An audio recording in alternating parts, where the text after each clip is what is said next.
Assalamualaikum warahmatullahi wabarakatuh. Bapak Kiai Mukhlason yang saya hormati, nama saya Ali Bapak.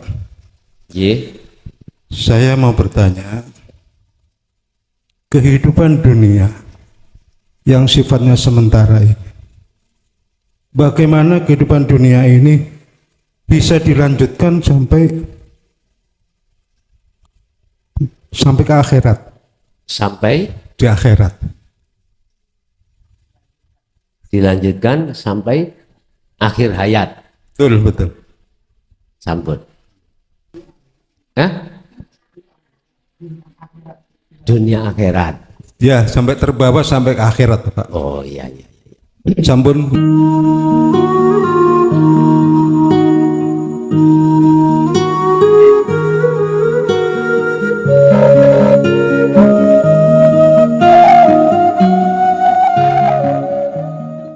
Pada malam hari ini kita akan membahas tentang masalah antara alam dunia dan alam akhirat. Jauhnya sampai berapa mil, berapa kilo sih antara alam dunia dan alam akhirat? Kanjeng Nabi waktu di Isra Mi'rajkan itu hanya butuh waktu 1 malam. Dekat Pak Bu nggih? Dekat. Bahkan ini bisa ditempuh hanya 1 kedep meripat. Kedep meripat. Apa bahasa Indonesianya? Sak kedepi meripat. Sekejap mata. Berarti tidak jauh. Nih, bagi siapa gak jauh. Hal ini bisa dilihat di dalam surah Ghafir surat yang ke-40 ayat 38-39.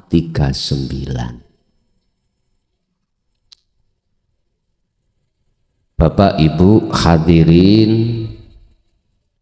apapun alasannya kita, selama jasad ini masih ditaruh Allah di dalam dunia, mesti masih membutuhkan kebutuhan dunia. Dan kebutuhan dunia ini hanya diperuntukkan terhadap jasmani panjenengan. Mestinya gitu. Disebut sebagai alam dunia, yaitu alam yang dihuni oleh para makhluk. Di dalam dunia ini ada istilah alam muhadharah dan alam mukasyafah.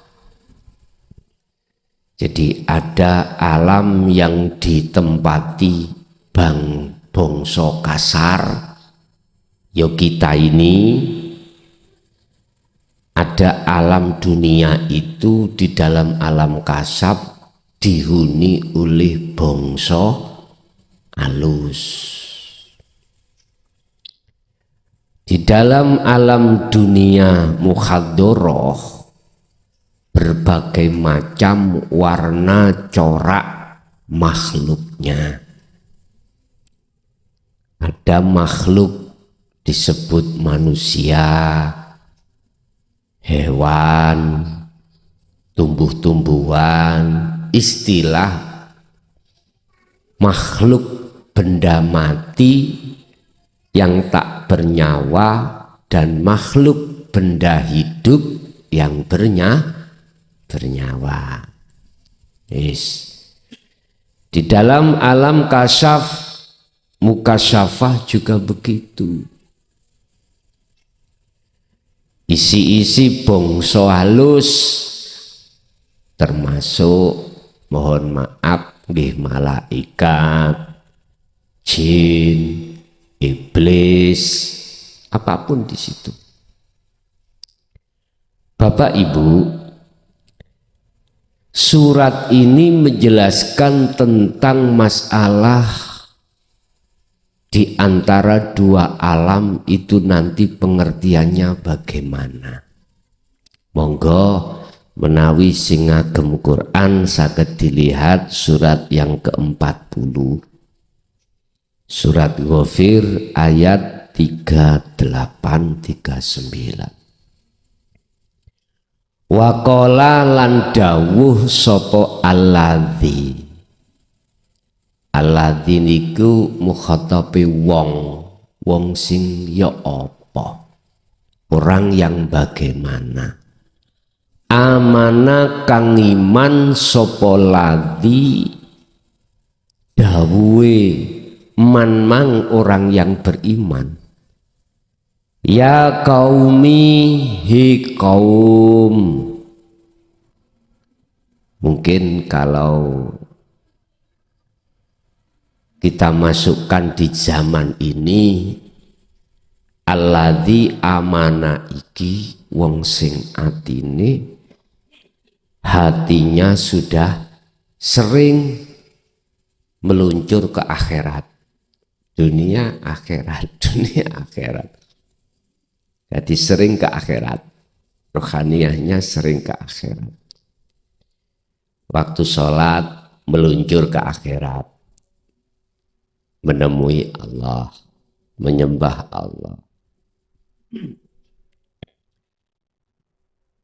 Boleh dikatakan alladzi amana iki orang yang beriman, imannya itu sudah ihsan, yaitu alladzina yadhkurunallaha qiyaman wa qu'udan wa ala junubihim.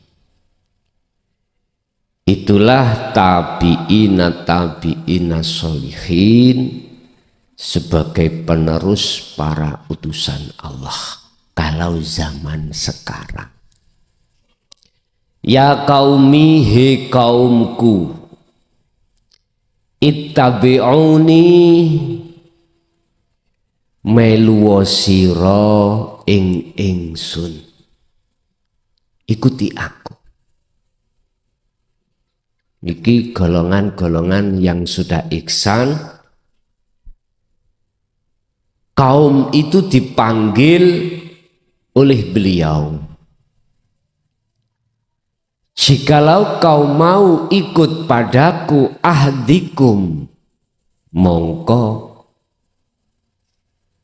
tak kasih tahu. Tak kasih tahu kum ing sira kabeh sabila rosyad, ya kuwi jalan kebenaran. Tak duduhno dalan nuju akhirat. Iku maksudnya sabila rosyad adalah jalan menuju akhirat, jalan yang benar, jalan nuju nang Allah. Apabila kaum iku mau mengikuti beliaunya. Ternyata alladzina amanu iku siapa? Itulah para utusan Allah. Kalau sekarang tabi'ina sholihin. Yang dimaksud dengan ayat mengikuti itu secara ruhaniah. Ruhaniah. Kalau secara jasmaniah itu sudah maklum. Sudah sering kita mulai sejak kecil Bapak Ibu umat Islam dididik bagaimana caranya bersyariah jasad ini dengan benar. Sudah dididik. Mana yang ditetapkan di dalamnya itu larangan, tinggalkan, dan mana yang ditetapkan dalam hukum syariah, mana yang diperintahkan dalam hukum syariah itu jalankan. Wis jelas, ini saya tidak membahas terkait ini karena jenengan piyambak panjenengan sendiri mulai sejak kecil sing Islam dididik syariat Islami. Sing Hindu, Buddha, Nasrani dididik terkait jasmaniye di dalam agama Anda. Aku yakin semua positif. Pendidikan secara jasmani, pendidikannya itu positif. Aku yakin semua positif. Di dalam agama manapun secara syar'i, secara dohir jasmani, melarang mencuri, melarang nggak boleh melakukan larangan, nggak boleh meninggalkan perintah. Itu sudah termaktub di dalam kitab Anda masing-masing. Cuman pada kesempatan pada malam hari ini saya fokus bicara tentang rohaniah. Yang ini sering diabaikan oleh seluruh umat. Sehingga rohaniah kita tergelincir terus-menerus oleh hawa nafsu di dalam diri kita masing-masing. Akhirnya muncullah dalam diri kita keegoan yang besar. Kalau sudah muncul keegoan yang sangat besar dalam diri kita, secara otomatis akan terjadi khilaf, akan terjadi perbedaan persepsi. Kalau sudah terjadi perbedaan persepsi, yang namanya nafsu akan menanamkan sifat hasud. Kalau tidak ngaji nang aku, mengikuti aku, salah. Kalau tidak mengikuti agamaku, semua salah. Inilah prosesnya. Jikalau kau betul-betul mau mengikuti aku, ahdikum, akan kutunjukkan sabila rosyad, jalan yang benar. Artinya jenengan dikasih tahu jalan menuju akhirat.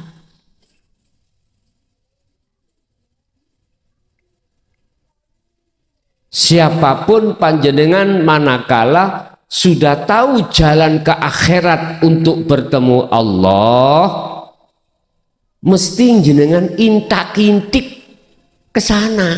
Apa intak-intik itu, Pak? Bahasa Indonesia intak-intik. Bolak-balik jenengan itu ke sana. Enggak ada bosen-bosennya, Pak. Waktu sholat mesti ke sana. Waktu minum, waktu zikir, waktu istighosah, waktu tahlil, waktu yasinan, waktu apapun aktivitas yang terjadi pada diri Anda, Allah pasti menanamkan dirimu untuk kepencut ke sana. Apa? Untuk kepencut. Apa, Pak? Ada rindu tertarik untuk ke sana. Tapi biasanya nek wis ke sana aras-arasen mudun maneh. Karena sudah bisa membedakan bagaimana hayatat dunia dengan hayatal akhirah. Anda akan tahu bagaimana perbedaan antara hidup kesenangan di dunia dengan hidup kesenangan di akhir. Nabi Ilyas sampai detik iki gak gelem medun. Politik Nabi Ilyas itu sejarah kan gini.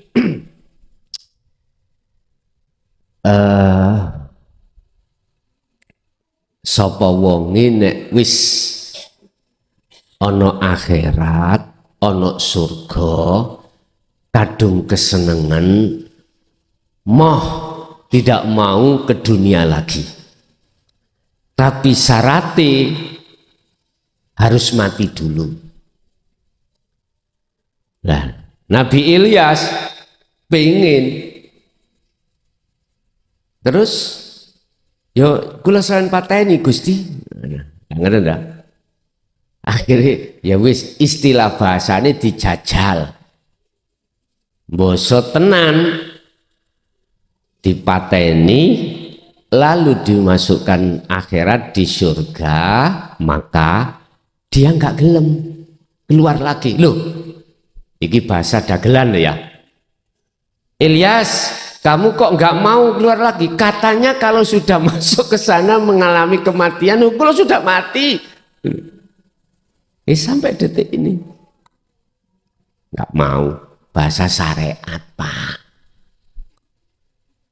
Bahasa hakikati sing sapa wonge, barang siapa yang sudah kematian keakuan dirinya betul-betul, Allah tidak ada alasan untuk tidak membuka pintu akhirat. Pasti dibuka. Akhirnya masuk, Anda sebetulnya tidak akan pernah ingin kembali ke dunia. Akhirnya lewat hukum keseimbangan, bener jasadmu ning dunya, ning rohaniyahmu tiap saat dan waktu di akhirat. Yes. Bapak Ibu, orang yang mau mengikuti alladzi amana iki tidak sembarang orang, Pak. Yang mau mengikuti alladzi amana niki lho, enggak sembarang orang. Kaum yang mau mengikuti terhadap yang beriman, imannya yang sudah ihsan, iku minoritas, Pak. Sedikit sekali. Sedikit. Mengapa demikian? Karena wa aktsaruhum, kebanyakan mereka itu kadung kesenengan hayatat dunia. Wis titik. Kadung kesenengan menikmati kenikmatan yang bersifatkan duniawiyah. Dia tidak sadar kalau kesenangan dunia yang dihadapkan pada kita itu penuh dengan fata morgana, penuh dengan polesan-polesan hawa nafsu, sehingga kita supaya menganggap bahwasanya ini kekal.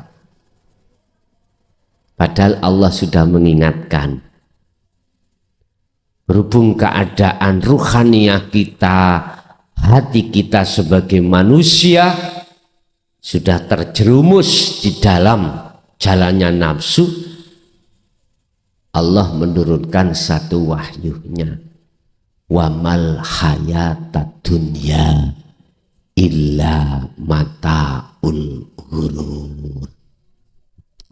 Pernyataan Allah ini,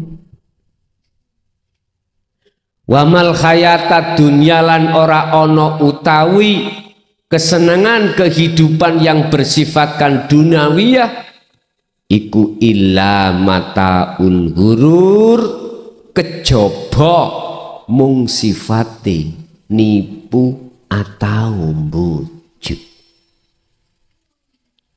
Tapi nafsu memoles. Piye? Amriye supaya hati kita tidak menganggap ini fata morgana, tidak menganggap ini tertipu. Pinter, Pak. Akhirnya nyatanya terjadi. Allah sudah mengingatkan. Makanya saya katakan, yang mau menerima hidayah Allah untuk sabila rosyad,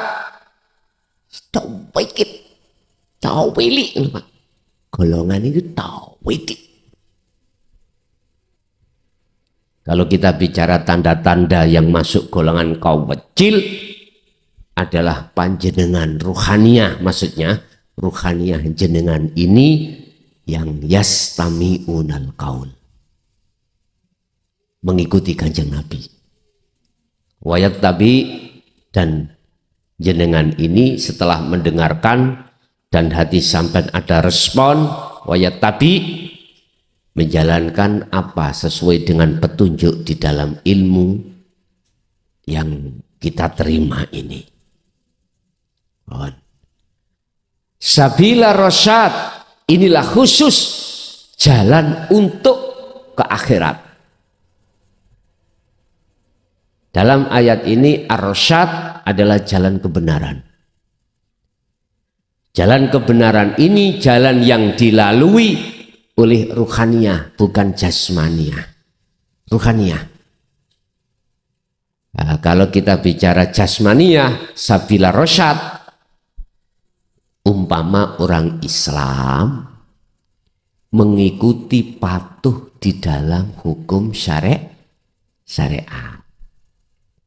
Mana perintah dijalankan, mana larangan ditinggalkan. Ini sabila rosyad secara syariah. Secara hakikat sabila rosyad jatuhnya di dalam ruhaniyah panjenengan. Ya qaumi, he kaum ingsun, innama hadihi hayatud dunya, sak temene utawi iki kehidupan dunia, iku mataun, satu kesenangan, ngapunten, yang kesenangan ini bersifatkan sementara. Bukti ini mulai kecil sampai tua jenengan iki rohaniyah menikmati bersukaria sugih pangkat. Ngene sudah meninggal, bagaimana? Pisahlah Anda. Maksud bersifat sementara ini panjenengan kali kula pasti berpisah. Mana perkara yang nantinya berpisah berarti tidak bisa menolong. Nggak bisa menolong. Mana perkara itu sampai berpisah berarti tidak bisa, perkara itu tidak bisa menolong. Kalau punya hak bisa menolong, nggak akan berpisah. Berhubung kita memisahkan diri pada Allah dan kita mengestokake dawuh-dawuhe nafsu, ya sudah. Wa malahum min nasirin, orang tersebut tidak akan pernah mendapatkan pertolongan dari yang sebenarnya yang bisa menolong. Bapak Ibu hadirin, ini pernyataan Allah yang dilewatkan terhadap orang yang beriman. mengatakan, hei kaumku, sesungguhnya tidak ada kehidupan kenikmatan dunia itu kekal, nggak ada. Nggak ada. Tetapi wa innal akhirah hiya darul qaror. Tetapi sak temene alam akhirat, kesenangan yang ada di dalam akhirat, hiya yo akhirat iku darul qaror, itulah satu negeri yang kekal. Ini ada kaitannya dengan perjalanan si ruh menuju dan bertemu terhadap Allah. Inilah yang kumaksud coro alam akhirat yang sering kami sebut sebagai makom musyahadah. Makom di mana si ruh ini sudah masuk melakukan wa inna ilaihi raji'un. Sudah dikatakan kembali kepada Allah. Berarti balik terhadap Allah ini syaratnya wajib sampai kali kula meninggalkan ruhaniyah dari kesenangan yang bersifatkan duniawiyah, sekalipun jasad Anda masih di dunia. Jadi alam akhirat itu tidak jauh. Bagi panjenengan, bagi Anda yang ruhaniyahnya itu sudah tahu sabila rosyad, jalan menuju Allah. Lah, jalan untuk bisa Anda berjalan menuju pada Allah kebenaran rosyad ini syaratnya pertama, fal ya'mal amalan sholihan. Ruhaniyah ini harus selalu berlaku baik di mata Allah. Itulah yang kumaksud mingkol bin zahidin, hati yang selalu condong pada Allah. Bahasa Nabi Ibrahim, inni wajjahtu wajhiya hanifan. Dengan sungguh-sungguh rohaniyahnya menghadapkan terhadap wajah Allah di setiap saat dan waktu tanpa ada batas. Artinya, sikon apa yang dihadapi jasmaniyah Bapak Ibu, aktivitas apa yang berhadapan dengan jasmaniyah, ruhaniyah Anda harus menghadap dan bertemu terhadap Allah. Di alam musyahadah itu berarti alam akhirat gandeng dengan alam dunia bagi Anda yang seperti ini. Tapi bagi golongan kebanyakan yang tidak mau mengikuti orang yang beriman tadi, oh waduh Pak, jauh akhirat itu. Sampak-sampak nduding langit ndukur, wes gak bisa lah.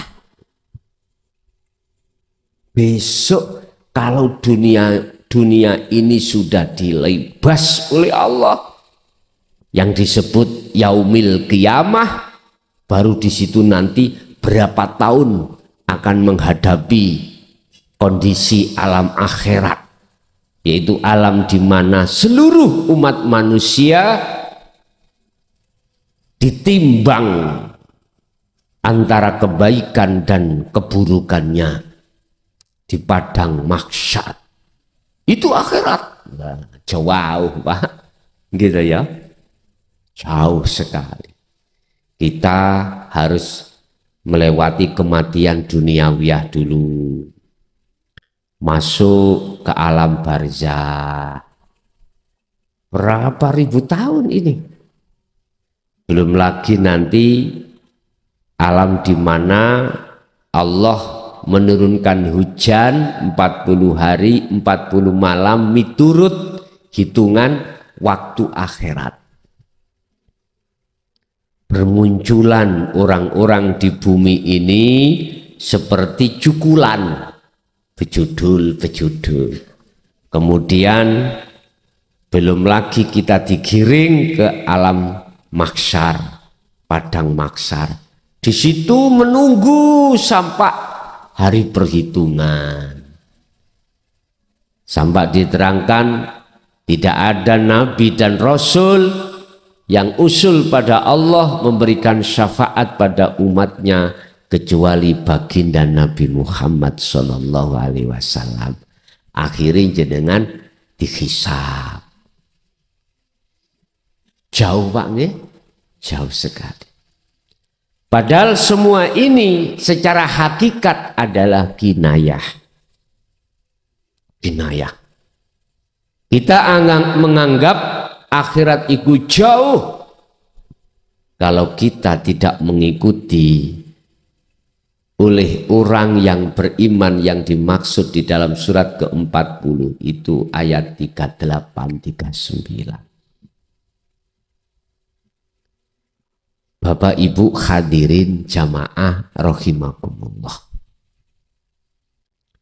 Alam dunia ini itu untuk jasmani kita wajib memang menikmati kesenangan dunia.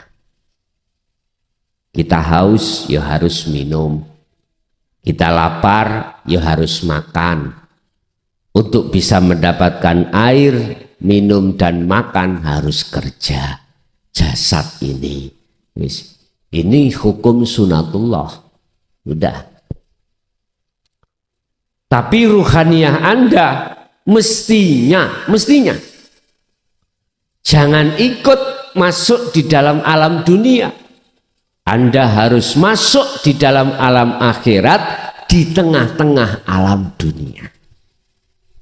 Makanya 38 ayat tadi, jikalau ittabi'uni, kau betul-betul mengikuti aku, akan aku sampaikan, akan aku tunjukkan sabila rosyad, jalan menuju kebenaran. Jalan menuju kebenaran adalah jatuhnya adalah ini wajah wajiyah. Imanmu harus pada apa? Pada Allah ini. Bukan Allah nama. Jatuhnya penghambaan ruhaniyahmu, penghadapan itu hanya terhadap Allah yang sebenarnya ini. Tidak boleh terhadap sifatnya, tidak boleh pada namanya, tidak boleh pada zatnya. Harus pada wujudnya ini. Ini sabila rosyad. Jadi sabila rosyad itu bisa ada di tengah-tengah thariqah jalan sholat, aktivitas sholat ada. Itu ada sabila rosyad yang sering kita sebut sebagai thariqah jalan. Di luar aktivitas sholat juga begitu, karena Allah tidak kemana-mana dan di mana-mana.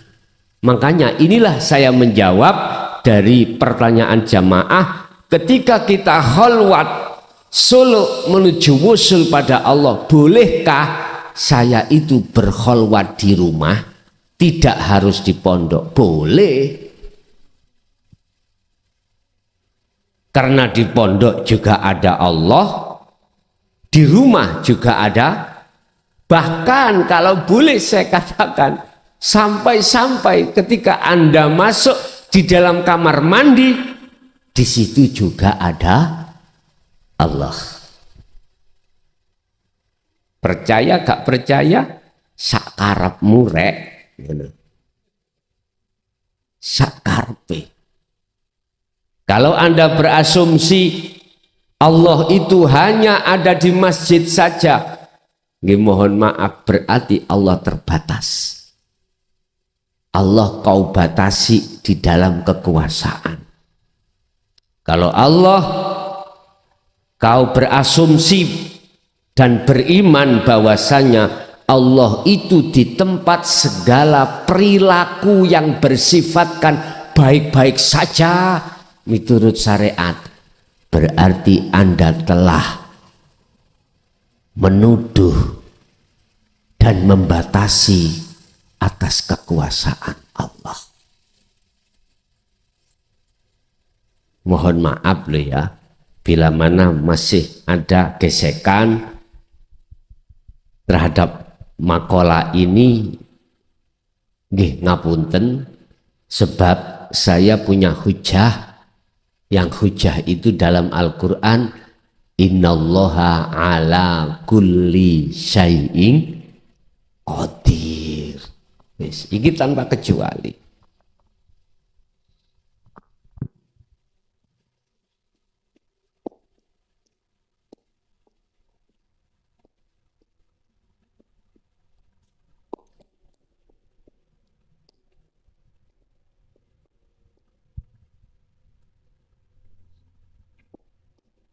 Sesungguhnya Allah itu menguasai atas segala hal apapun. Gak ada kecualian. Berarti saya boleh mengasumsi, berasumsi dan beriman dimanapun tempat, apapun kejadian, tidak terlepas dari penguasaan Allah. Ini Anda akan percaya manakala jatuhnya rohaniah kita sudah bisa masuk di akhirat. Jatuhnya iman kita sudah di hakul iman. Pembelajaran kita sudah di hakikat. Baru Pak, hati akan beriman seperti itu. Akhirnya dalam hati sampean iku meyakini apakah perbuatan secara syariah yang kita anggap taat ataupun maksiat itu tidak terlepas dari penguasaan Allah. Khairihi wa syarrihi minallah. Tapi kalau kita belum, ruhaniyah kita belum jatuh di pendidikan dino tauhid, siapapun kita tidak akan punya iman kalau dijelek itu dari Allah, tidak. Dan ini ya punya hujah sendiri. Cuman oleh karena kita belum bisa menguak syarrihi ini atas kefahaman, akhirnya kita tidak bisa menerima kalau jelek maksiat itu datangnya dari Allah. Tak maklumi. Mungkin persepsi panjenengan syarrihi itu perilaku secara fisik itu. Padahal tidak hanya itu. Syarrihi itu juga termasuk perilaku ruhaniyah kita. Apa perilaku ruhaniyah kita yang disebut maksiat pada Allah? Inilah yang dipesankan oleh Imron Pak Siti Maryam, yang Siti Maryam punya anak namanya Nabi Isa. Dalam surat Luqman, Luqman bukan Imron, mohon maaf, Luqman.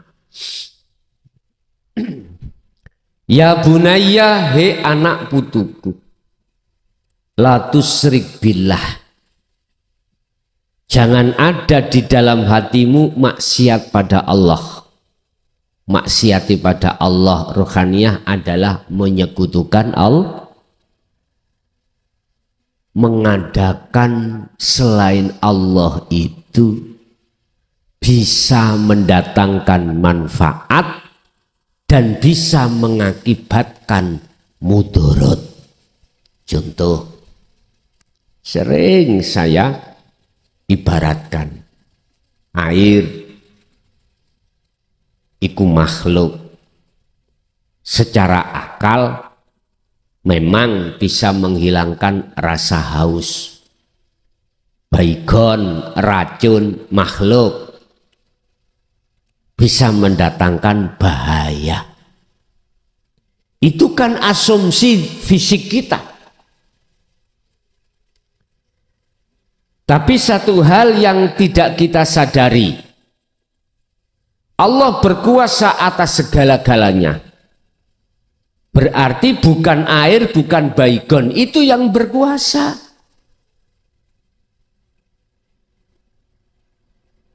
Tapi di dalam dan di luar baygon air itulah adanya Allah yang berkuasa, yang kita tidak menyadari.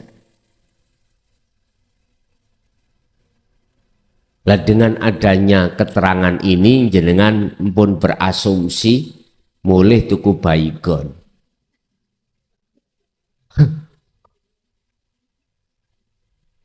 Sak liter dintekno dhewe.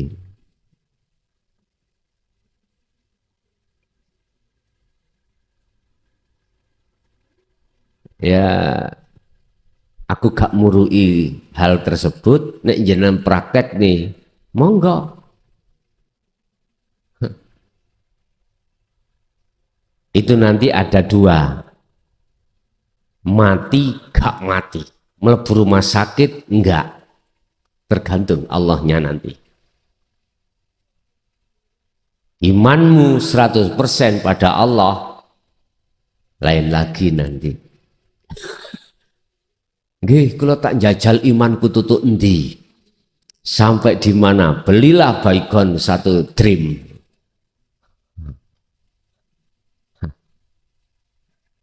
Innahu bikulli syai'im muhit. Sesungguhnya Allah itu meliputi atas segala hal apapun. Udah Bapak Ibu, berarti di tengah-tengah makhluk ini ada makhluk yang dikasih Allah izin, atas dasar izin dari Allah untuk memunculkan seakan-akan bisa memberikan manfaat dan mudarat. Contoh air.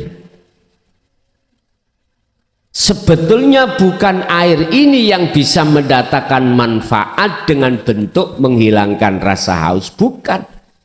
Tapi makhluk ini Allah mengizinkan sebagai tajali Allah menyang makhluk iki, seakan-akan makhluk itu bisa memberikan manfaat.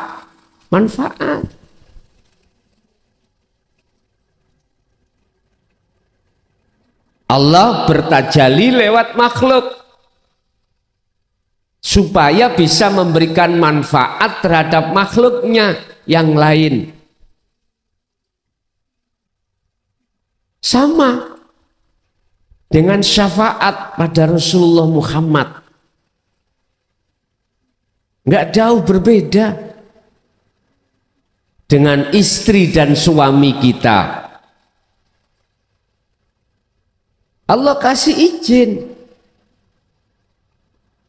Atau bahasa lain, Allah menampakkan wujud aslinya terhadap suami dan istri, menampakkan wujudnya untuk bisa dikenal oleh hambanya lewat nurullah. Yang disebut nurullah adalah air tadi, tapi bukan perkarane nurullah iku wujudnya Allah, bukan. Bingung Gus ngaji ngoten? Wis memang kabeh semuanya itu berangkatnya memang pusing dulu, bingung dulu. Nanti lama-lama Allah akan memberikan kefahaman di dalam hal ini. Mboten napa-napa. Sing penting jenengan ini mau menjalankan beberapa tahapan, yaitu taklim, belajar ilmu itu, kedua mengamalkan, ketiga mengistiqomahkan. Urusan buah daripada laku taklim, laku amal, laku istiqomah itu urusan Allah.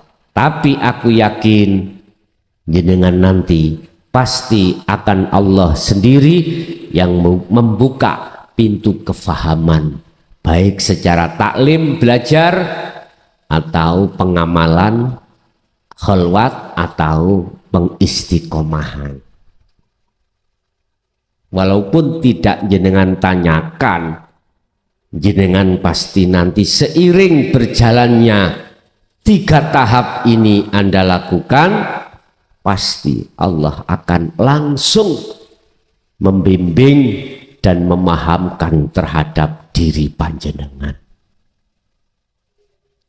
Bapak Ibu, berarti alam akhirat itu tidak menunggu apa yang dulu kita menerka. Setelah dunia secara fisik ini mengalami satu kehancuran. Allah berkata, jikalau kau masuk di alamku, masuk di dalam penguasa aku untuk bertemu aku, 2 syarat yang harus kau penuhi. Pertama tadi, fal ya'mal amalan sholihan. Ruhaniyah sampean harus selalu bagus di mata Allah. Ruhaniyah yang melakukan perbuatan yang bagus bentuknya adalah senantiasa hati beriman, ani'budullaha dan wajtanibut tauhid. Anda harus mengarahkan iman wajah ruhaniyah, penghadapan terhadap wajhiyah, terhadap wajah Allah, hanifan kelawan sungguh-sungguh. Satu sisi wajtanibut tauhid, Anda harus meninggalkan karakter-karakter yang dahulu jenengan kalih kula beriman selain Allah. Dan inilah syarat yang nomor 2, wala yusyrik bi ibadati rabbihi ahada. Jangan pernah ada iman dalam hatimu kecuali hanya pada Allah ini di saat Anda menghadapi jasad ini kondisi apapun. Ini yang harus kita pegang setiap saat dan waktu. Bahkan hal ini juga dilaksanakan oleh baginda Rasul dalam satu ayat, wadhkur isma rabbika bukratan wa asila. Pagi sampai sore beliau itu selalu berzikir pada Allah. Artinya berzikir adalah ingat, sadar bahwasanya semua apa yang terjadi di situ Beliau itu beriman dan mengarahkan hanya pada Allah al-haq mutlak dari segala hal apapun. Wa minal lail, begitu juga di kala waktu malam, panjangnya malam, beliau senantiasa fasjud, menundukkan ruhaniyah hanya pada Allah, fasabbih, dan selalu membersihkan penyakit-penyakitnya hati, syirik-syiriknya hati yang tadinya pada waktu siang itu kita teringgapi, dibersihkan lailan tawilan, di dalam malam yang panjang. Ini beliau Rasulullah. Berarti ayat ini tatkala dilakukan oleh baginda Rasul, wahyu ini secara otomatis kita sebagai umat yang mengikutinya wajib melakukan. Bukan hanya Rasulullah. Memang benar wahyu ini diturunkan terhadap baginda Rasul, tapi sebetulnya untuk kita semua. Untuk kita semua umat manusia ini. Sebetulnya Pak, kalau bicara tentang siapa sih umat Rasulullah Muhammad Al-Amin ini? Ya semua kita. Baik kita yang jasmani beragama Islam atau luar Islam, ini umat Muhammad. Cuman umat yang bagaimana yang dimaksud oleh Rasulullah, fattabi'uni, yang mengikuti aku. Ah, ini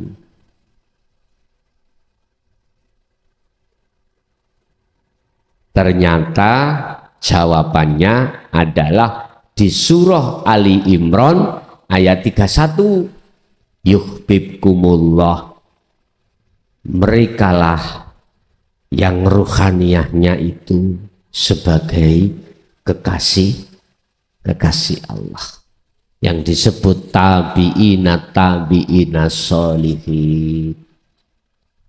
Secara fisik syariat bisa tabi'ina sholihin dari dzurriyyah, bisa dari sayyid, sahabat, atau orang dekat beliau.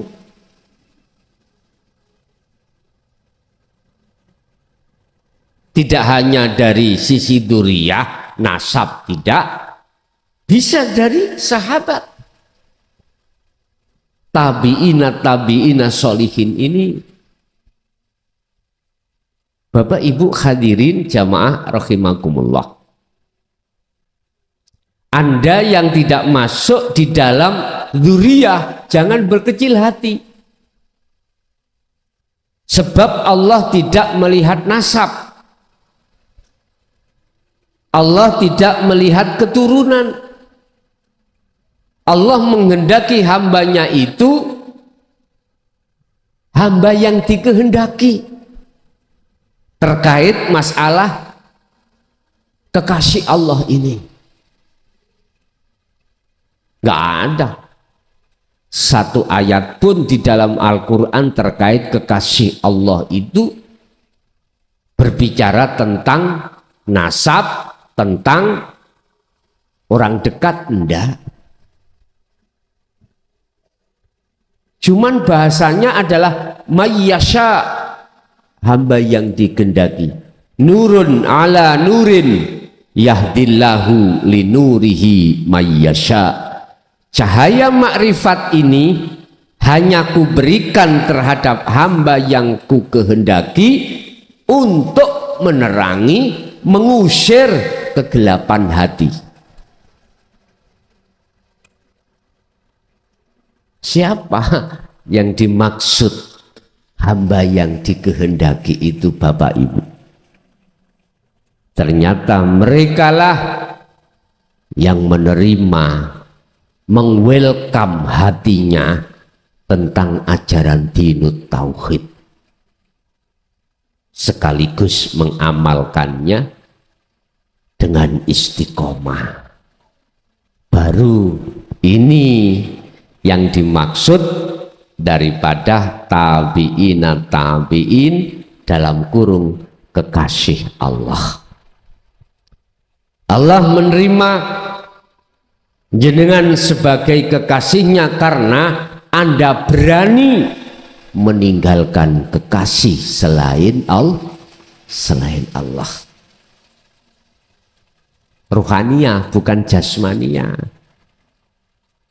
Ati nek sik nyintai Pak, mohon maaf, selain Allah, jangan harap bisa sampai pada Allah. Walaupun secara fisik Anda punya status yang amat tinggi di mata manusia, nggak akan pernah bisa. Jikalau kau betul-betul mengikuti aku, maka yuhibbukumullah.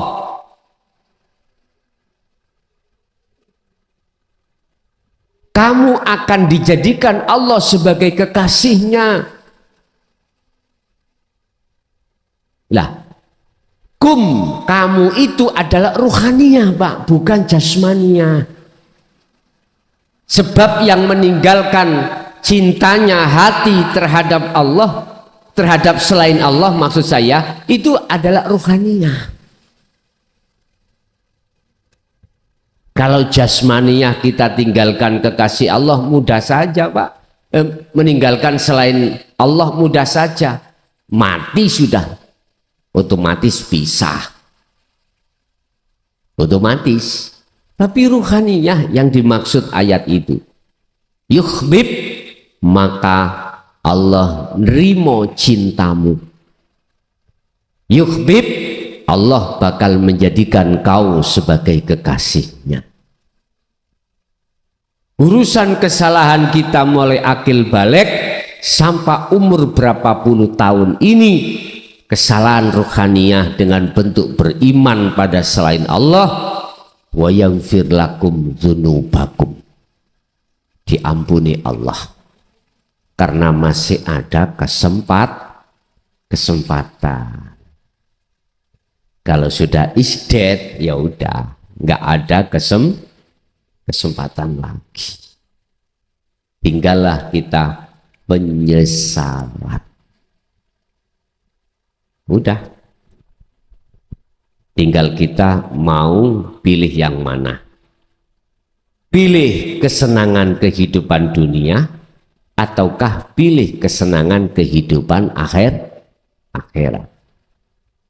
Allah sudah mengatakan dalam satu ayat seperti apa yang dikatakan Rasulullah dialami fid dunya hasanah wa fil akhirati hasanah.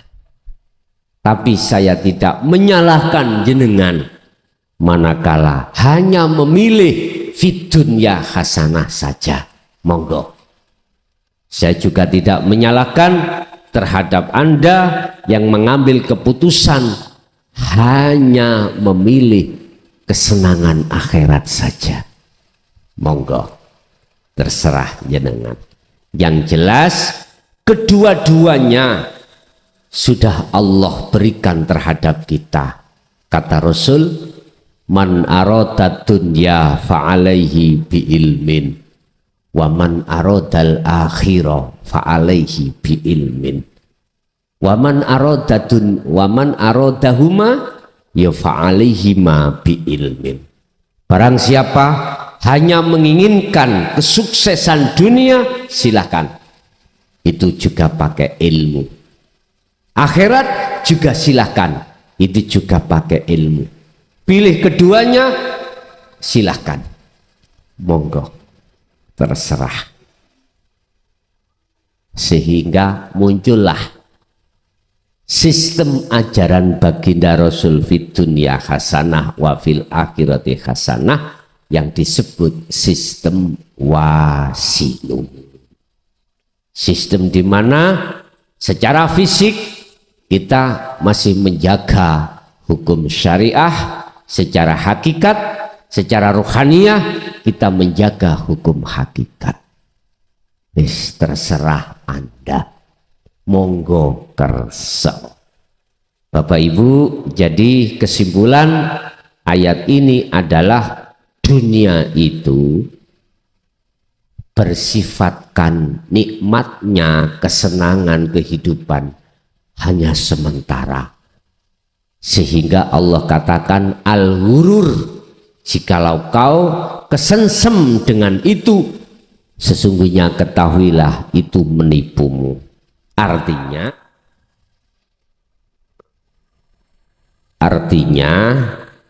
ada yang kekal, kehidupan yang melebihi dunia, yaitu akhirat. Ilmunya apa? Dinut tauhid. Udah. Oke Bapak Ibu, kita masuk pada sesi tanya jawab dan dialog. Tapi sebelumnya perlu kami sampaikan, olehnya kita pindah jadwal waktu karena kondisional.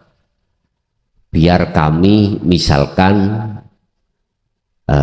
ngaji ke daerah yang jauh, katakanlah Jawa Tengah, itu mesisan jadi satu. Jadi satu, Khamis, Jumat, biar kami tidak keliwar-keliwar. Khamis misalkan nang Jawa Tengah, kemudian Jumat Jawa Timur, terus Senin ke Jawa Tengah. Jadi cegak terlalu legrek ya, mohon maaf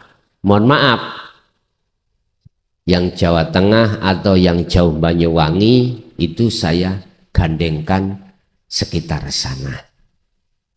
Jember Banyuwangi satu perjalanan. Nah, iling-iling, mohon maaf, saya juga ada pertimbangan syariat jasmani, iki wis suwek Pak ya, wis tuwek ya. Jadi nggak bisa disamakan dengan umur 25, 30. Mantap loh. Jadi biar sama-sama jalan, mohon maaf ya. Jadi tadinya Kamis kedua ya, saya alihkan ke Senin kedua ya. Senin kedua di di Krian Perum ini Senin kedua. Semata-mata biar enggak Pak. Jadi saya enggak berat, jenengan juga tidak keberatan. Oke. Kita masuk sesi tanya jawab. Monggo barangkali ada yang perlu ditanyakan, kami persilahkan. Assalamualaikum warahmatullahi wabarakatuh. Bapak Kiai Mukhlason yang saya hormati, nama saya Ali Bapak. Saya mau bertanya, kehidupan dunia yang sifatnya sementara ini, bagaimana kehidupan dunia ini bisa dilanjutkan sampai ke akhirat? Sampai di akhirat. Dilanjutkan sampai akhir hayat. Betul. Sampun. Dunia akhirat. Ya, sampai terbawa sampai ke akhirat, Pak. Oh iya. Sampun, matur suwun. Ad-dunya mazra'atul akhirah. Ini nanti akan bisa. Ingat, kehidupan apa yang ada di dunia itu laksana tanduran. Apa tanduran? Tanaman. Maklum ya, SD enggak pernah aku. Mazra'atul akhirah, sebetulnya apa perilaku kehidupan dunia itu laksana tanaman yang di akhirat. Tergantung kita menanamnya itu bagaimana. Kalau kita menanam jagung, kita akan mengunduh. Apa mengunduh, Pak? Menuai jagung. Wong kadang ae suket elok cukul kok ya. Suket elok cukul. Ikut cukul. Apa perbuatan yang ditanam di dunia ini perilaku ruhaniyah itu sebetulnya adalah perilaku besok kita seperti itu. Tinggal pertanyaannya kita menanam perilaku di dunia itu bagaimana?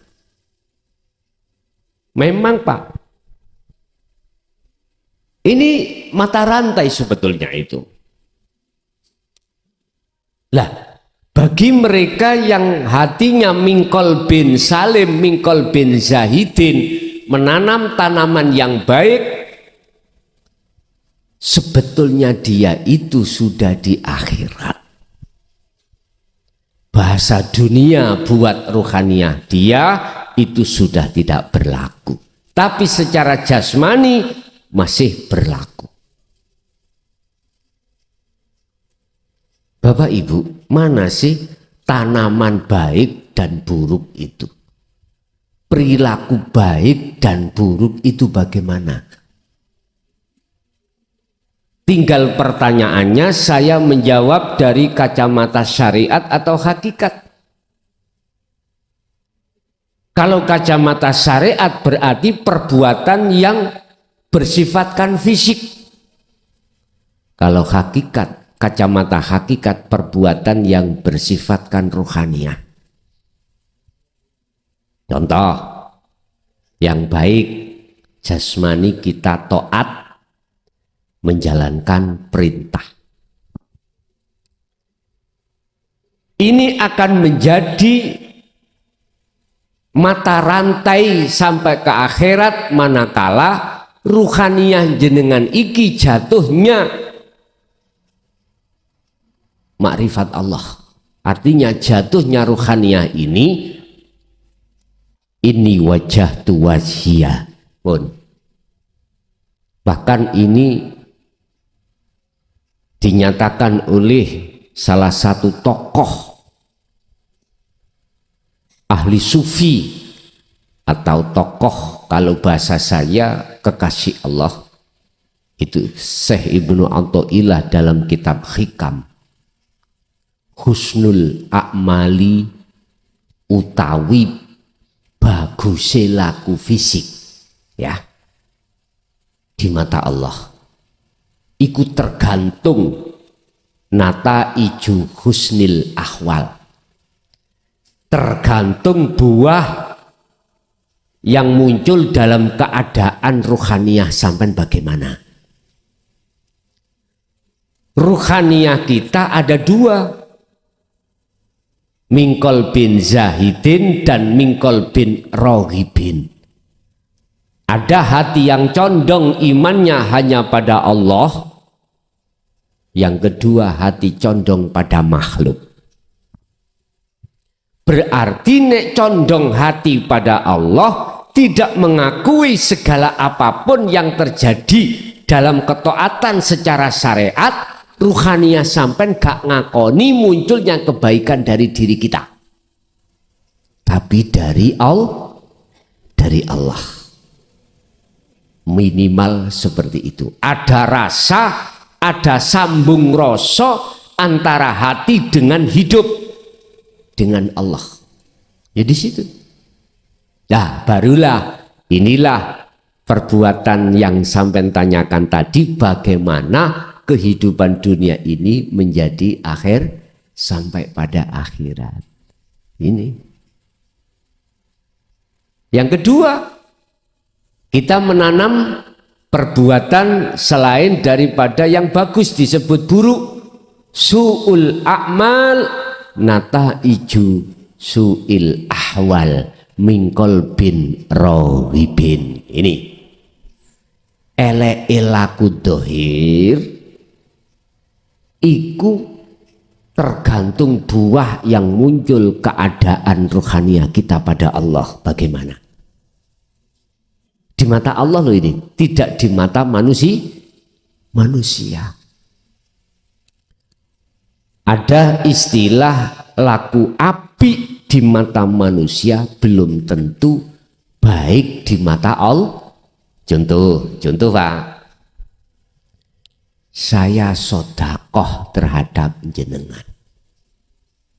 Wis, nggak ada orang sak Jawa Timur yang mengungguli dermawan saya. Bagaimana saya tidak dermawan? Pabrik sak Jawa Timur wekku dewe. Nggak ada yang milik orang. Tak kuasai. Bis-bis ya yang buat pariwisata untuk ngompreng dan lain sebagainya. Perusahaannya Jaya Baru tok. Umpama tidak setiap bulan, setiap minggu saya akan mengeluarkan sebagian di antara harta saya untuk anak yatim, untuk fakir, untuk miskin, wis macam-macam. Tapi diam-diam dalam hatiku masih mengakui kalau aku merasa yang mengeluarkan. Padahal semua lillahi ma fis samawati wa ma fil ard, yang menguasai di situ Allah. Berarti sifat kuasanya Allah tak rampas yang tidak kami sadari. Lah inilah perbuatan bagus di mata manusia tapi tercatat di mata Allah. Mohon maaf, nggak bagus. Kubitat a'maluhum wa malahum min nasirin. Ditolak. Kubitat ai batolat. Batal karena ada syirik khafi tadi. Dan ini perbuatan yang susah diselidiki karena ini kepentingan hawa nafsu, lembut sekali. Apalagi 2024 kita punya karep untuk calon ini, calon itu. Lah kan udah? Dawik takut. Hati-hati, itu uangmu sendiri dulur, bukan uangnya mereka. Bukan. Kok bisa? Itu uang Anda sendiri sebagai masyarakat. Iya. Kalau si pelakunya hatinya mingkol bin rohibin, mesti hitung-hitungan. Aku keluar 1 miliar, aku jadi modal saya harus lekas kembali. Lewat mana? Wis, aku gak ngomong. Kamu sudah tahu sendiri. Lewat mana kembalinya itu? Gaji ya? Berapa? Gaji kita gak nutut, macam-macam. Udahlah, saya nggak terlalu ke dalam karena bukan ranah saya. Yang jelas Anda sudah tahu sendiri, manakala si calon itu kok bersumber hatinya mingkol bin rohibin, condong terhadap selain Allah, maka semuanya hitungan. Tapi kalau munculnya condongnya hati mingkol bin rohibin karena Allah, beda lagi. Lo ada loh Pak, waline Allah itu jadi pejabat. Wonten, ada. Waline Allah jadi tukang ngarit, ada. Waline Allah jadi pedagang, ada. Mau macem-macem. Kekasih Allah itu Allah naruh itu seperti itu. Nggih. Jadi Bapak, bisanya kehidupan dunia itu berlanjut ke akhirat, maka harus dengan ini ketika saat di dunia ini jenengan harus berlaku menanam tanaman yang baik. Begitu juga Mereka yang menanam tanaman yang jelek, dia sendiri nanti akan yang menuai. Berarti berlanjut. Makanya kata Rasul, ad-dunya mazra'atul akhirah. Kehidupan di dunia laksana adalah tanaman akhirat. Ada lagi? Assalamualaikum warahmatullahi wabarakatuh. Saya Abu Zainuddin dari Sidokepung, Gus, Sidoarjo. Alhamdulillah saya sering mengikuti kajian-kajian Gus Moklason, khususnya yang di YouTube. Gus mohon keikhlasannya untuk bisa terus mengikuti kajian panjenengan. Untuk yang live ini ya baru beberapa kali ke sini dan belum sempat sowan ke pondok. Insya Allah mudah-mudahan Allah mentakdirkan dekat bisa sowan ke sana. Gini Gus, di beberapa kajian mungkin ini ya temanya lebih umum ya Gus, karena ini bicara tauhid. Itu Allah itu memiliki sifat jaiz. Karena sifat jaiz Allah itulah, ya terserah Allah. Ini pemahaman saya, mudah-mudahan kalau salah atau kurang benar mohon diluruskan Gus. Karena bersifat jaiz, maka terserah Allah. Kalau memang Allah menghendaki, siapa yang Allah akan jadikan kekasihnya. Jadi seringkali mungkin tidak terlihat, dia mungkin bukan ahli ilmu, tahu-tahu Allah menghendaki jadi kekasih, ya bisa saja jadi kekasih. Mungkin itu yang pertama.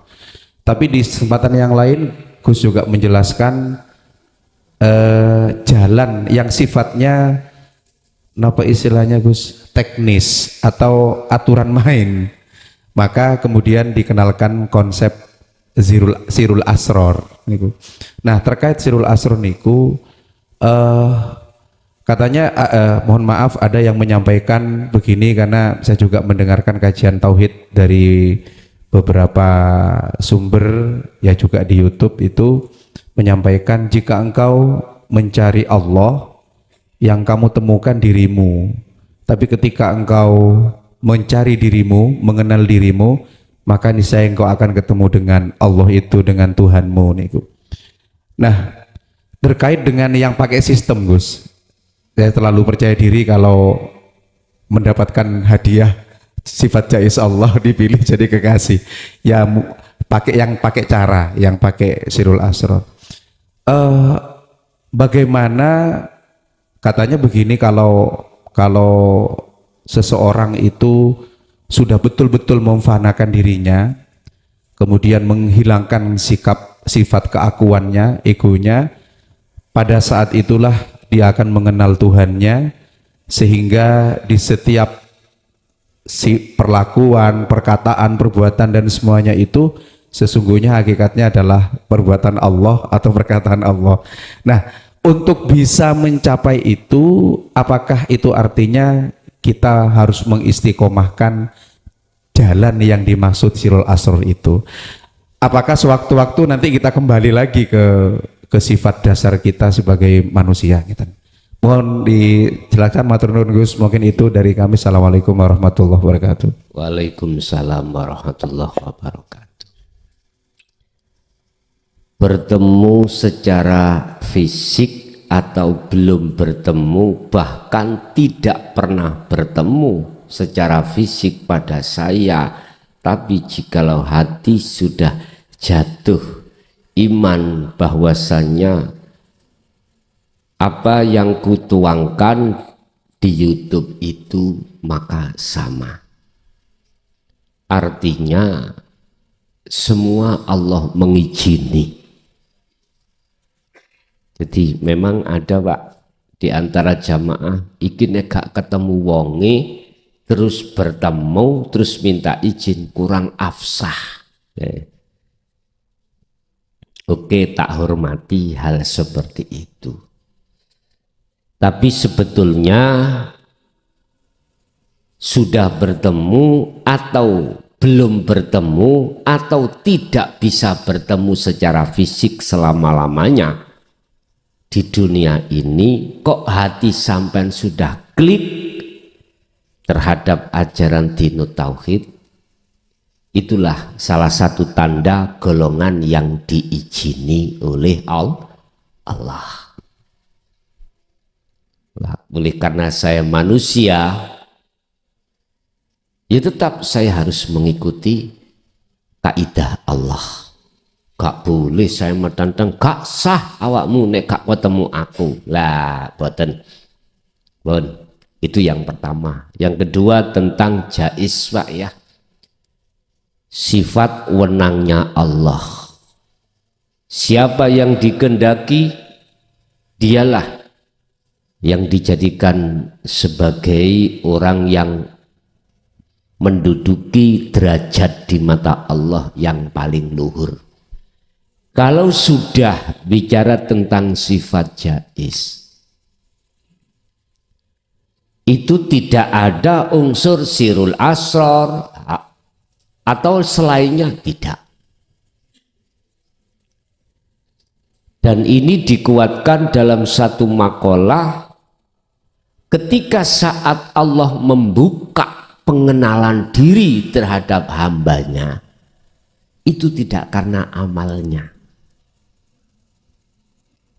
Apakah amal yang baik selalu istiqomah dalam sirul asr atau tidak sama sekali, ini tidak ada kaitan. Idza fatahalaka wijhah minat ta'arruf, ketika Allah membuka pintu kemakrifatannya terhadap satu hamba, fala tubali ma'aha ingkulla amaluka. Gak ada kaitannya dengan amal sedikit dan banyak, tidak. Sama dengan gini, Pak. Ketika Allah memberikan sesuatu pada diri kita sebagai hamba, itu tidak ada kaitannya dengan permintaan kita. Karena Allah bersifat Ar-Rahman dan Ar-Rahim. Kalau ada kaitannya pemberian dan permohonan, berarti Allah masih punya sifat meleki alias bakhil. Enggak ditemukan Allah punya sifat bakhil, enggak ada. Cuman kita sebagai manusia yang pemahamannya belum sampai di situ, mesti ngomong, alhamdulillah, aku tekun jaluk nang Allah dikabulkan. Lah ngeten nggih? Dengan dasar ud'uni astajib lakum. Padahal ud'uni kalau boleh saya katakan, bahasanya tidak saya artikan mintalah kau pada Tuhan. Tidak. Berangkat dhisik temui Allah. Sebab di situ syarahnya itu menyimpan istifham. Kalimat pertanyaan, jikalau kau betul-betul memintanya terhadapku, maka astajib lakum. Otomatis kalau kita minta pada seseorang yang kita mintai, kita wajib bertemu kepada yang kita mintai. Sehingga saya mensarah ayat ini, ud'uni tak maknani ketemu nang Gusti Allah dulu, baru apa maksud Anda? Ketemu dulu nang tetanggamu, apa maksudmu? Oh, minta kates. Anda jangan ujuk-ujuk langsung cari katesnya sebelum ngomong sama yang punya kates. Kita ngomong yang punya kates, itu harus syaratnya bertemu yang punya pepaya. Padahal Bapak Ibu Allah gak ada. Tinggal mampir tok ngene lah, pose gak gelem sampean. Idza sa'alaka ibadi anni fa inni qaribun. Muhammad, tatkala hambaku bertanya tentang aku, jawablah fa inni qaribun, sesungguhnya saya itu dekat.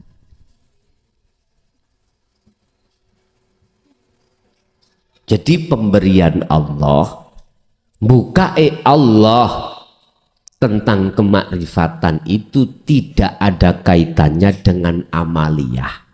Miturut sudut pandang sifat jais. Nah ini sifat wenang. Walaupun wanita nakal, tiap hari, tiap saat pekerjaannya melayani lelaki hidung belang. Tapi kalau Allah lewat jaisnya menghendaki dia itu dapat rahmat surga, siapa yang bisa protes? Nggak bisa. Ada tuh Pak? Gara-gara secara syariat hanya memberi minum pada anjing yang kehausan lah gitu dah. Mohon maaf, itu sifat jaisnya Allah. Mohon maaf, saya juga terjadi hal yang seperti ini pada diri saya antara Purel dengan saya. Tahu Purel nggih? Mbah gak tahu kok kandhanono dewi. Datang Pak ke rumah saya.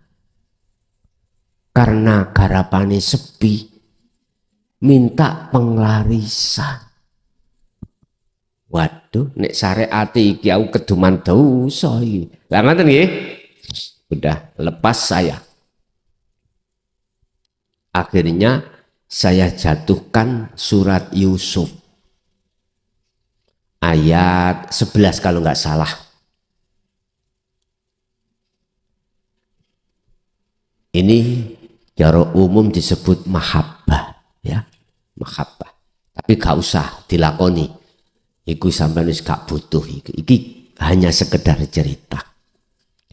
Akhirnya saya kasihkan secara bahasa syariat. Pun Mbak, jenengan amalke poso segini nggih. Sampai sekarang dia masih ada. Sudah punya anak karena keterbatasan ekonomi, terus dia jatuh di dunia hitam. Lalu saya kasih, diamalkan, yo dipasani diwiridno Quran Pak iku. Tujuane ngono, jan gak pantes nggih. Jelas gak pantes cara syariat, gak pantes. Akhirnya setelah itu, mohon maaf, Gusti Allah itu mengubah hidupnya yang asalnya sepi, akhirnya rame sampai rame, mengeluh. Tahu mengeluh? Akhirnya bertobat Pak. Sampai sekarang dia fokus di dalam hubungan langsung pada Allah. Nikah gak gelem sekarang. Tidak mau nikah. Sampai sekarang. Sudah punya anak. Umurnya ya masih muda. Gak terlalu tua. Buat sampai umpah wantes. Sering jamaah lagi yang duda ngecat saya untuk ditemukan, untuk dinikahi. Karena satu iman. Ya tak sambungkan. Terus akhirnya apa Pak? Jawabnya beliau padaku, Gus, aku hanya bercinta pada Allah aja. Begitu. Udah gak mau. Ya sudah, ya jangan maksa sampean. Kalau anaknya sih, mohon maaf lah. Bahasa syariat aku ya doyan. Bahasa syariat tuh ya. Aku gak usah ngomong sampean, saya sendiri yang saya contohkan. Saya contohkan saya saja, jangan jenengan. Artinya ya enggak terlalu jelek lah Pak, bahasa syariat ya, bahasa syariat. Umurnya enggak terlalu tua. Iya. Dia kisaran 35 ke bawah. Masih muda toh. Tapi dia berkomitmen setelah dia mertobat itu sampai akhir hayatnya enggak mau bercinta selain Allah. Ya sudah. Ya jangan maksa jenengan. Sering jamaah yang ngecat saya. Ya udah. Saya kasih tahu. Dia jawabannya gitu, ya sudah. Berarti Allah memutus terhadap kesenangan dunia tidak hanya secara rohaniah tapi juga secara fisik. Secara fisik. Walaupun Allah mengatakan bahwasanya kekasihku tak putus barang siapa yang dalam hatinya hambaku itu mau sungguh-sungguh untuk ke aku, berjalan menuju ke aku, maka akan semakin ku jauhkan hatinya dari kesenangan dunia. Hatinya maksudnya, bukan jasmani. Siapa yang terus berjalan ke arah ke barat, maka semakin jauh arah timur yang tinggalkan. Ini rumus. Berarti Allah mengkat hatimu dari kesenangan selain Allah. Lah ini kadang juga Allah mengkat sampai jasmania. Kalau jasmania berarti cara ekonomi jenengan acur. Yang asalnya kaya menjadi miskin. Yang asalnya punya jabatan menjadi nggak punya secara fisik. Itu Allah punya kemauan tersendiri Pak untuk ruhaniah sampean. Sebab jikalau Allah tidak memutuskan sampai urusan fisik, aku yakin ini akan bisa mempengaruhi perjalanan ruhaniah sampai datang Allah. Makanya ketika saat kita dijatuhkan Allah di dalam fisik itu serba nggak ada, jangan susah Anda, jangan suudon. Gus, saya ini sudah begini ku jalankan, begini ku jalankan.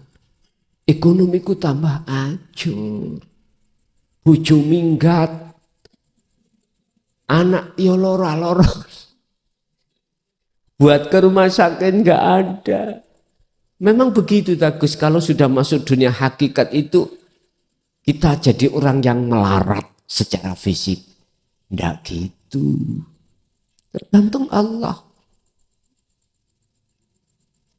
Apa keputusan Allah itu pasti baik untuk perjalanan ruhaniah jenengan. Sekalipun fisik itu kita dalam keadaan acur. Kita harus punya husnudzon, rencana Allah yang baik buat perjalanan ruhaniah jenengan. Tapi jikalau jenengan secara jasmaniah ekonomi tambah baik, hitung-hitungan Gusti Allah iku ngene. Oh, kawulaku iki nggak mungkin bisa terpengaruh sekalipun ekonomi iki tak tambah bagus. Nah, hitung-hitungan Allah begitu. Beda Pak hitungannya Allah dengan hitungan kita sebagai manusia. Hitungan kita itu dasar dengan nafsu, otomatis sih. Jadi kalau kita bicara secara sifat jaiznya Allah, maklum, artinya maklum itu tidak ada unsur tendensi apapun. Allah berkehendak orang ini tidak melalui pengajaran manusia makhluk bisa langsung ajarkan Allah sendiri. itu urusan Allah, sifat jaiz. Tapi jikalau saya pandang dari sistem keilmuan, lah ini akhirnya muncul satu keputusan, jikalau kau tidak membawa kunci babul musyahadah, babul kunci lawang kewusulan pada Allah, nggak mungkin kau bisa masuk di dalam kewusulan. Makanya saya selalu ngomong sirul asr itu karena memang kunci miturut sistem dan kaidah. Saya tidak bicara dari sisi sifat jaiznya Allah. Nah, makanya kacamata mana yang harus kami pakai?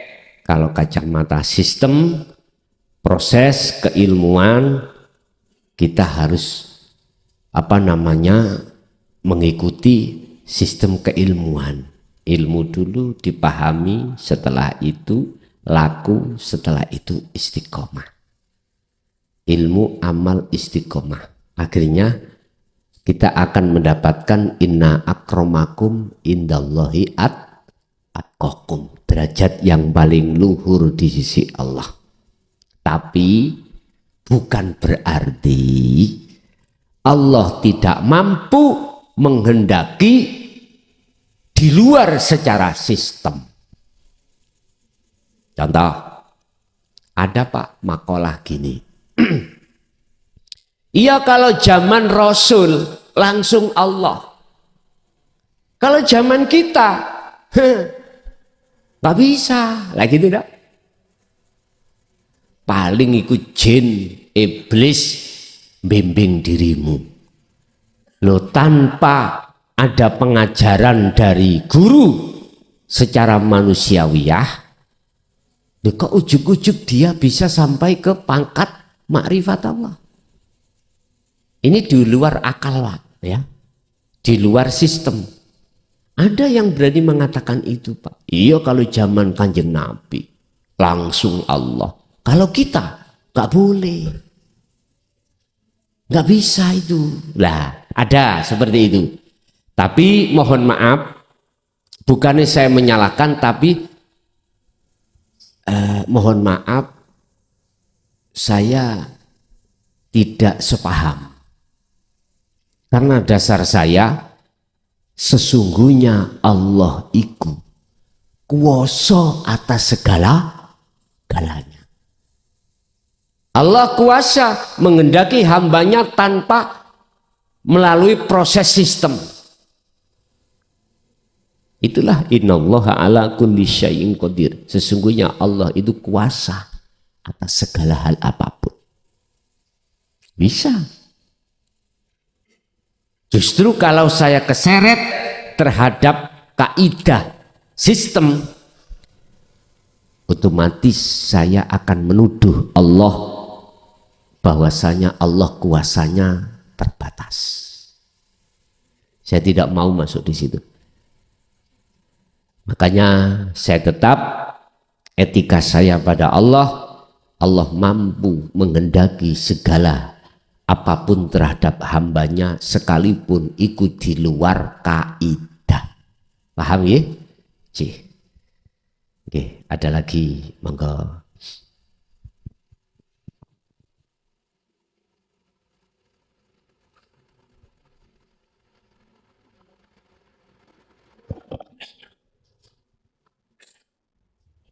Monggo, ibu-ibu mungkin.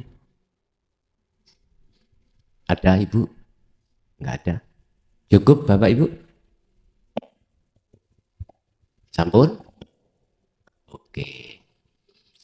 Bapak Ibu hadirin jamaah rahimakumullah, sesepuh bini sepuh, itulah apa yang telah kita terima terkait pengajaran Dinut Tauhid yang membahas tentang alam dunia dan alam akhirat. Semoga disertai Allah hidayahnya sehingga menjadi satu buah ilmu yang manfaat, barokah terhadap kita dan keluarga kita ila yaumil qiyamah. lahumul fatihah.